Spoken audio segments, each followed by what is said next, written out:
Hello and welcome. My name's James. I'm the Product and Support Manager here at ChamSys, coming from you from our offices here in not so sunny Southampton, right on the south coast here in the UK.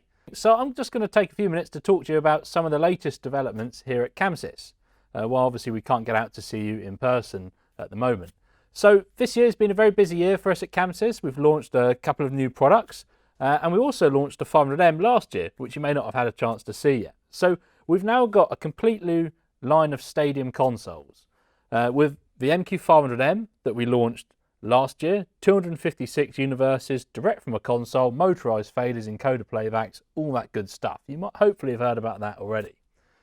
Then we've got the MQ250M and our Stadium Connect that joined the 500M and the 500M Wing in the Stadium range of products.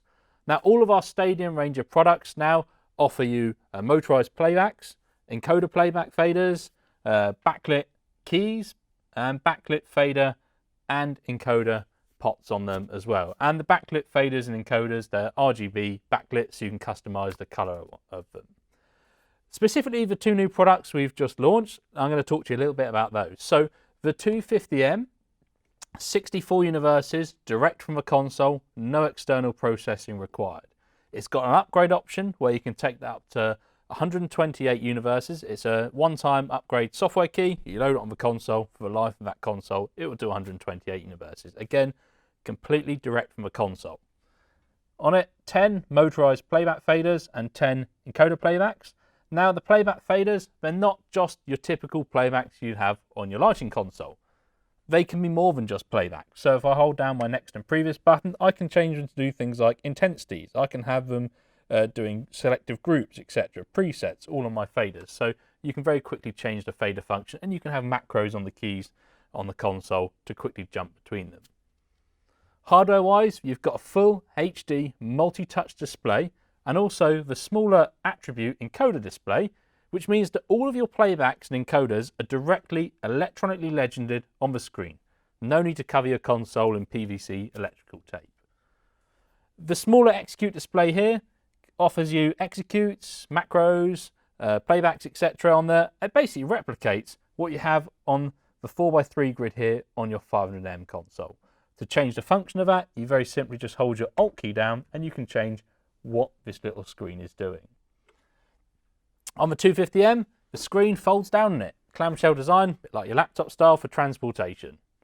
And up again, and you can have it in a multitude of different operating angles, all the way up then for your standing up style operation. The 250M also features inbuilt Wi-Fi for quick connect of our Magic Q remote application. All you do is you scan a QR code that pops up on the screen that contains all the network details of the console. Scan that with our remote app connect, away you go. You don't need to even know what an IP address is. Nice and simple. Of course, on the back of our Stadium consoles, all the usual I/O you'd come to find with a Magic Q console. Direct DMX ports, network switches on the consoles, USB ports, external displays. So specifically the 250M has a DisplayPort connector for external display.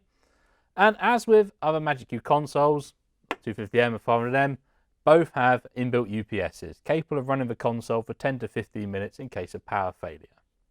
So the Stadium Connect essentially features the same layout as you've got on your 250M console. You've got your 10 motorized playback faders, your encoder playbacks, the same button layout, all backlit as well, so consistent button layout across the whole range. And of course the intensity wheel that you find on all Stadium products as well. It's USB to your laptop, Windows, Mac or Linux. On the back of it, again, the usual sort of I/O, USBs, network, etc. Network. Why has it got a network port? Well, many laptops these days have removed their network port from the laptop. You take a Mac or something. So we've given the network port on the Connect itself. So your USB to your laptop, Windows, Mac or Linux, and the Connect comes up obviously as the device itself, but it has its own internal network adapter. Essentially, it comes up like a USB network adapter to your PC, so you can have your lighting network for ArtNet, ACN output without having to carry extra adapters around with you.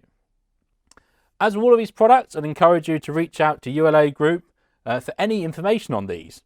Anything to do with the specs of them, if you want to know more about those that I've not covered here, get a demo of the console or most importantly, pricing. Reach out to ULA Group and they'll be able to give that for you. So thank you for joining this session. I really hope you enjoyed this quick overview of the consoles, and we look forward to hopefully being able to come out and visit you again soon.